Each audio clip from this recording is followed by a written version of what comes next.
Place à un sujet ô combien essentiel. Vous êtes à la maternité, vous venez d'accoucher et il y a toutes les vieilles tatas, toute la famille qui débarque dans la chambre. Ça va, t'as l'air fatiguée, t'es bien, machin. Ça peut être absolument formidable, mais est-ce qu'aller voir la maman à la maternité, c'est une bonne ou une mauvaise idée? Eh bien, on a posé la question à Justine Bonté, c'est notre infirmière puéricultrice dont vous êtes formidable.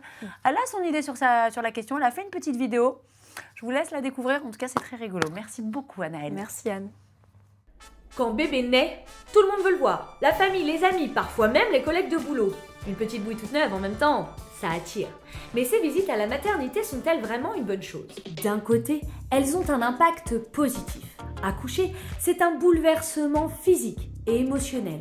Avoir du soutien, entendre des mots doux, se sentir entouré, ça peut être réconfortant. Une maman qui se sent aimée, encouragée, se remet parfois plus vite. Et puis, il y a bien sûr la fierté de présenter son bébé et de partager ce moment unique avec les gens qu'on aime. Mais d'un autre côté, ces visites peuvent aussi être envahissantes, voire pesantes. Après un accouchement, la maman est fatiguée, parfois douloureuse, parfois débordée par les émotions. Elle découvre son bébé, apprend à s'en occuper et apprend à jongler entre l'allaitement ou les biberons, les soins et le sommeil en pointillé. Est-ce qu'elle a vraiment besoin d'une ribambelle de visiteurs en plus? Et le bébé dans tout ça?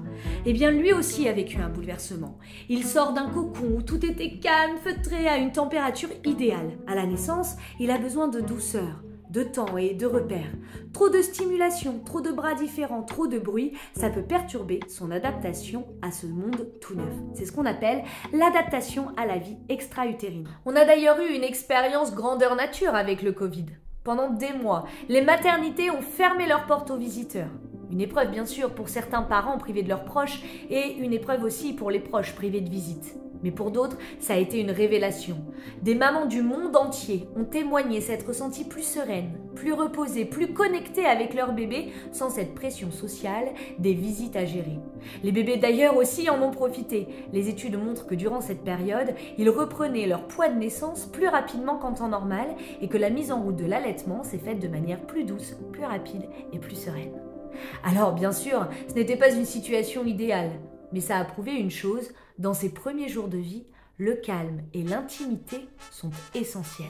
Alors, quelle est la bonne approche? Eh bien en fait, il n'y a pas de règle unique, mais une chose est sûre, les visites doivent se faire en respectant le rythme du bébé et de la maman. Avant de débarquer surtout, on demande si c'est le bon moment, on évite les visites en groupe et surtout on comprend que finalement la meilleure façon d'aider une jeune maman, ce n'est pas forcément en venant la voir, mais parfois juste de lui offrir du temps et du repos. Parce qu'après tout, la plus belle des rencontres, c'est celle qui se fait en douceur. Mais comme vous avez raison, ma chère Justine Bonté, merci beaucoup pour cette jolie chronique.